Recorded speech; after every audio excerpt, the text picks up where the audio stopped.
Assalamualaikum warahmatullahi wabarakatuh. Pada kesempatan kali ini, kita akan membahas mengenai akuntansi sebagai sumber informasi. Yang pertama, sejarah perkembangan akuntansi. Akuntansi dimulai sejak manusia mengenal uang sebagai alat pembayaran dan membuat catatan. Awal abad 15 muncul naskah-naskah mengenai pelajaran akuntansi di Italia dengan menggunakan angka-angka Arab. Akhir abad 15 terbit buku yang pertama di Italia, hasil karya seorang Venesia yaitu Lucas Paciolo yang berjudul Summa de Arithmetica Geometrica et Proportionalita yang membahas tentang akuntansi dan menjadi tonggak sejarah di bidang akuntansi. Di dalam salah satu babnya membahas tentang Tractatus de Computis el Scriptorio, yaitu cara-cara pembukuan dengan berpasangan atau double bookkeeping yang sampai sekarang masih banyak digunakan. Kemudian menyebar ke Eropa Barat dan dikembangkan oleh pengarang-pengarang baru. Sehingga timbullah beberapa sistem yang namanya disesuaikan dengan nama negaranya masing-masing. Contohnya adalah sistem Belanda, sistem Amerika, dan lain-lain. Akuntansi berbeda dengan pembukuan. Pembukuan atau tata buku merupakan suatu seni pencatatan, pengelompokan, dan pengikhtisaran. Sedangkan akuntansi lebih luas cakupannya daripada pembukuan, karena pembukuan sebagian dari kegiatan akuntansi. Hal yang berkaitan dengan akuntansi adalah yang pertama, pembukuan, yang kedua, penganalisisan laporan-laporan keuangan yang telah disusun, yang ketiga, penelitian untuk mengetahui luas serta macam-macam transaksi keuangan. Yang keempat, perencanaan sistem akuntansi yang akan digunakan pada sebuah perusahaan berdasarkan hasil survei. Dan yang kelima, pemeriksaan akuntansi dan lain-lain. Dalam perkembangan akuntansi, beberapa negara di Eropa Barat memisahkan pembukuan dari pelajaran akuntansi dalam arti yang luas. Di Belanda, sampai sekarang masih memberikan pelajaran pembukuan saja pada berbagai perguruan, dan untuk pelajaran akuntansi secara luas hanya diberikan di jurusan akuntansi. Di Amerika Serikat, dikarenakan pembukuan merupakan bagian dari akuntansi, maka yang dipergunakan pada perguruan tingginya adalah akuntansi dalam arti yang luas. Di Indonesia disepakati lewat Lokakarya Pusat Pengembangan Akuntansi Fakultas Ekonomi pada tahun 1980 tentang pendidikan akuntansi di Indonesia bahwa cara atau sistem yang dipakai di Indonesia adalah cara atau sistem Amerika. Setelah sebelumnya, Indonesia pernah memakai sistem Belanda karena pengaruh penjajahan Belanda. Selanjutnya, definisi akuntansi. American Accounting Association menyatakan bahwa akuntansi merupakan suatu proses pengidentifikasian, pengukuran, dan pelaporan informasi ekonomi yang memungkinkan adanya penilaian dan pengambilan keputusan yang jelas dan tegas bagi mereka yang menggunakan informasi tersebut. Dari pengertian ini ada 3 hal yang bisa disimpulkan.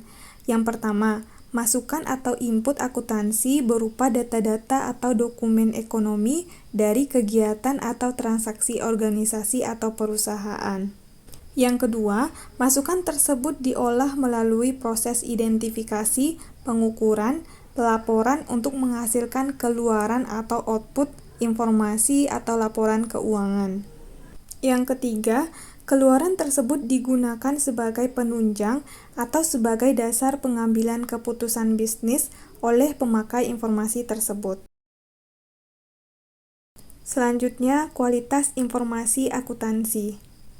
Informasi akuntansi dikatakan berkualitas bila memenuhi syarat yang pertama, perbandingan antara manfaat dan biaya.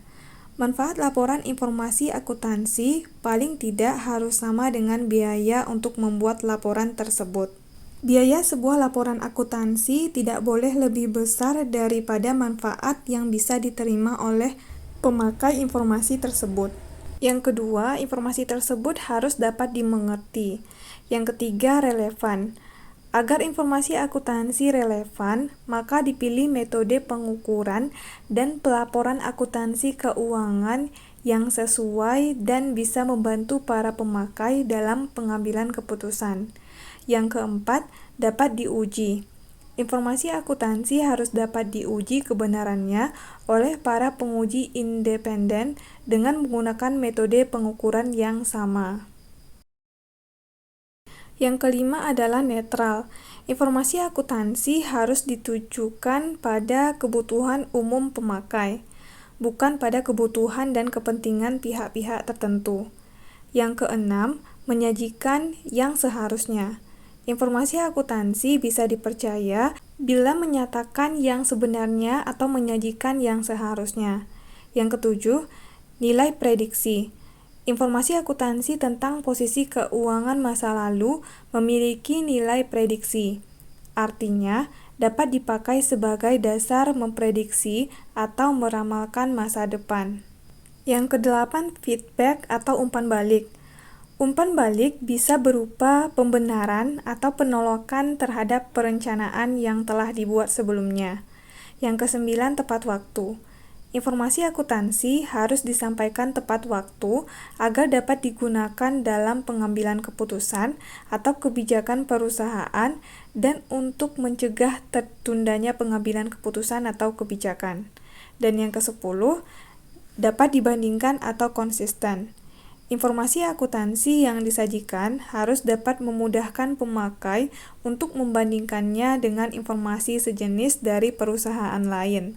Dan perbedaan informasi akuntansi yang diperoleh harus disebabkan oleh faktor keadaan ekonomi, bukan disebabkan oleh perbedaan prinsip atau metode atau prosedur. Selanjutnya, proses akuntansi. Bila dikelompokkan, proses akuntansi terdiri atas dua kegiatan.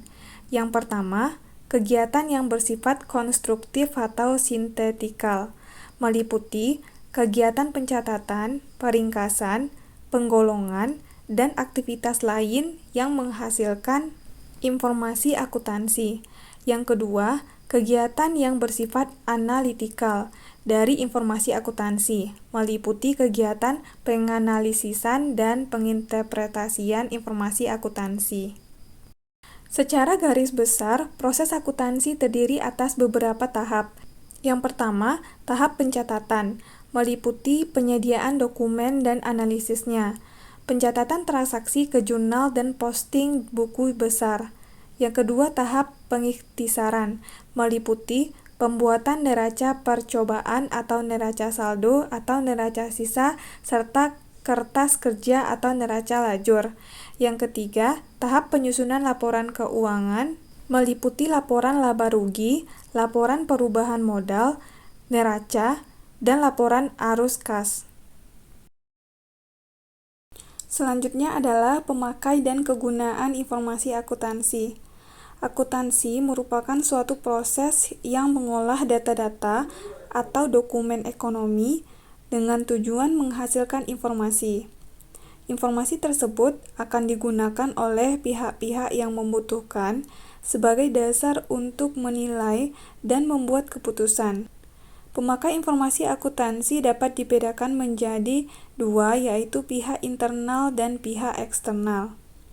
Pihak internal merupakan pihak yang berhubungan langsung dengan kegiatan operasi perusahaan sehari-hari serta terlibat langsung dalam membuat dan menentukan berbagai kebijakan atau keputusan operasional perusahaan, yaitu pemimpin perusahaan atau para manajer. Pemimpin perusahaan sangat berkepentingan terhadap informasi akuntansi karena dia merupakan orang yang paling bertanggung jawab atas kelangsungan dan kemajuan perusahaan.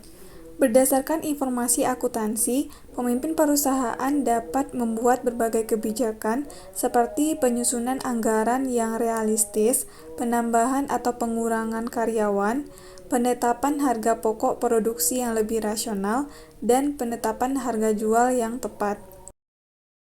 Pada perusahaan besar, posisi pemimpin perusahaan diduduki oleh para manajer. Berdasarkan informasi akuntansi yang dibutuhkan, dapat dibedakan menjadi 3 tingkatan manajer, yaitu manajer tingkat atas, manajer tingkat menengah, dan manajer tingkat bawah. Dalam suatu perusahaan, tingkatan manajer digambarkan seperti bentuk piramida.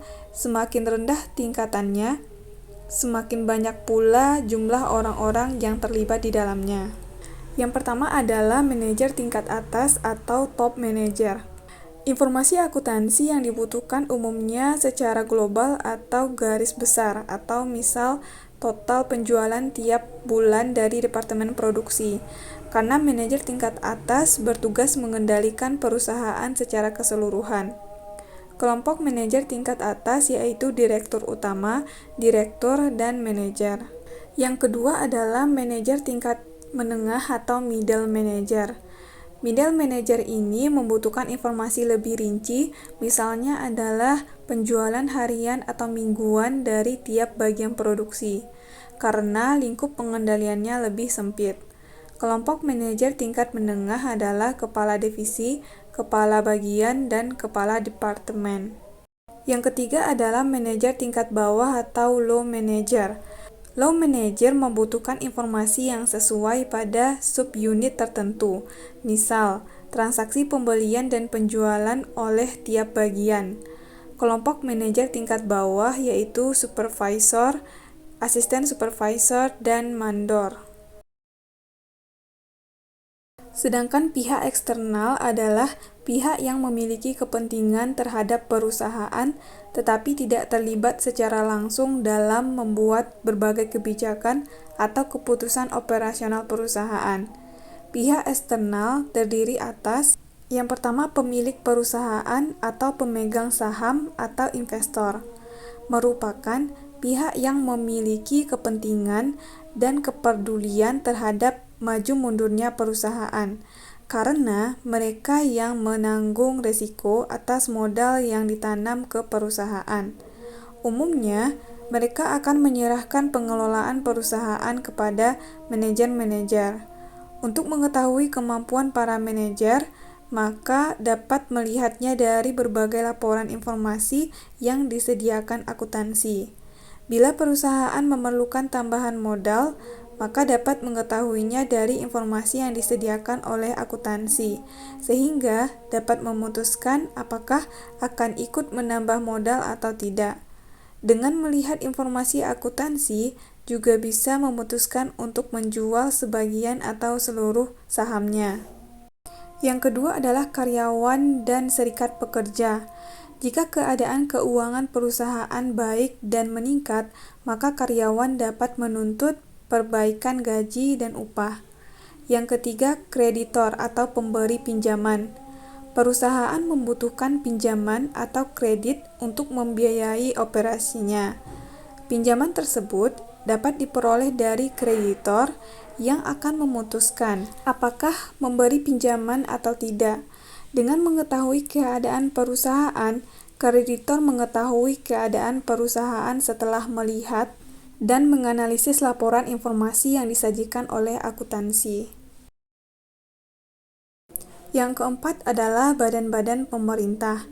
Pemerintah memiliki kepentingan terhadap perusahaan, terutama dalam masalah perpajakan dan ketenagakerjaan. Dalam masalah perpajakan, pemerintah perlu mengetahui keuntungan suatu perusahaan agar bisa menghitung besarnya pajak penghasilan perusahaan yang bersangkutan. Dalam masalah ketenagakerjaan, pemerintah perlu memastikan apakah perusahaan telah menggaji atau memberi upah sesuai peraturan yang berlaku, seperti peraturan tentang UMP atau upah minimum provinsi dan UMK atau upah minimum kota atau kabupaten. Yang kelima adalah pelanggan. Pelanggan pasti berkepentingan atas maju mundurnya perusahaan. Konsumen dan pemasok tergolong sebagai pelanggan. Pemasok perlu mengetahui keadaan keuangan perusahaan untuk menjamin kelancaran pembayaran barang yang dipasoknya. Keadaan keuangan perusahaan dapat dilihat oleh pemasok melalui laporan yang disajikan oleh akuntansi. Yang keenam adalah masyarakat. Masyarakat memiliki kepentingan terhadap perusahaan dalam hal penyediaan lapangan kerja dan manfaat sosial lainnya. Kemampuan perusahaan dalam menyediakan lapangan kerja dan manfaat sosial lainnya dapat diketahui melalui laporan keuangan atau akuntansi, misalnya dengan melihat laporan laba atau rugi. Selanjutnya adalah bidang-bidang akuntansi. Yang pertama, akuntansi keuangan. Akuntansi keuangan mengkhususkan diri dalam proses pencatatan transaksi hingga penyajian dalam bentuk laporan keuangan. Dalam pencatatan berbagai transaksi keuangan perusahaan, akuntansi keuangan harus berpatokan kepada ketentuan yang diatur dalam Standar Akuntansi Keuangan atau SAK. Yang kedua adalah akuntansi biaya. Akuntansi biaya berhubungan dengan perencanaan, penetapan, dan pengendalian biaya produksi. Akuntansi biaya berkaitan dengan penentuan harga pokok produksi dan pengendalian biaya produksi. Akuntansi biaya bermanfaat bagi manajemen untuk mengendalikan kegiatan perusahaan dan merencanakan kegiatan perusahaan di masa depan berdasarkan data-data biaya yang diperoleh. Yang ketiga adalah akuntansi anggaran. Berhubungan dengan penyusunan anggaran perusahaan dan kemudian membandingkannya dengan realisasinya agar dapat dijadikan sebagai bahan evaluasi. Akuntansi anggaran merupakan bagian dari akuntansi manajemen. Yang keempat, auditing atau akuntansi pemeriksaan. Akuntansi pemeriksaan mengkhususkan diri pada pemeriksaan catatan-catatan akuntansi secara bebas atau independen. Pelaksananya adalah seorang auditor. Auditor harus bekerja secara bebas tanpa dipengaruhi kepentingan pihak-pihak tertentu. Auditor akan memeriksa apakah pencatatan transaksi telah sesuai dengan SAK atau standar akuntansi keuangan yang berlaku. Dalam melakukan pemeriksaan, auditor berpatokan pada standar auditing yang berlaku. Yang kelima adalah akuntansi manajemen. Akuntansi manajemen melakukan pengembangan dan penafsiran data-data akuntansi, baik data masa lalu maupun data tafsiran untuk membantu manajemen dalam mengoperasikan perusahaan. Akuntansi manajemen membantu memecahkan berbagai masalah khusus yang dihadapi manajemen yang pemecahannya membutuhkan beberapa alternatif. Yang keenam adalah akuntansi perpajakan. Akuntansi perpajakan bertugas melakukan penyiapan data yang digunakan untuk perhitungan pajak, sehingga pajak yang dibayar perusahaan sesuai dengan peraturan pemerintah. Seorang akuntan pajak harus memahami berbagai peraturan, baik undang-undang maupun ketentuan lain tentang perpajakan. Yang ketujuh adalah akuntansi pemerintahan. Akuntansi pemerintahan mengkhususkan diri dalam menyajikan laporan keuangan dari transaksi-transaksi yang dilakukan oleh pemerintah. Akuntansi pemerintahan berkaitan dengan pembuatan anggaran negara beserta laporan realisasinya. Akuntansi pemerintahan bermanfaat untuk mengendalikan pengelolaan keuangan negara. Yang kedelapan adalah sistem akuntansi. Sistem akuntansi melakukan perencanaan prosedur pencatatan, pengikhtisaran, dan pelaporan data keuangan. Sistem akuntansi harus menciptakan suatu sistem yang dapat mempermudah pengelolaan dan pengendalian perusahaan. Yang kesembilan adalah akuntansi pendidikan. Akuntansi pendidikan berkaitan dengan pengembangan pendidikan akuntansi dalam rangka menyebarkan ilmu akuntansi. Akuntansi ini bisa dikembangkan dengan cara memasukkan akuntansi ke kurikulum sekolah. Selanjutnya, profesi akuntansi. Akuntan merupakan suatu profesi seperti halnya profesi dokter, guru, pengacara, dan polisi. Untuk memperoleh gelar akuntan, seseorang harus lulus program S1 dari Fakultas Ekonomi dan lulus ujian profesi di lembaga yang ditunjuk oleh Direktorat Jenderal Pendidikan Tinggi, Departemen Pendidikan Nasional.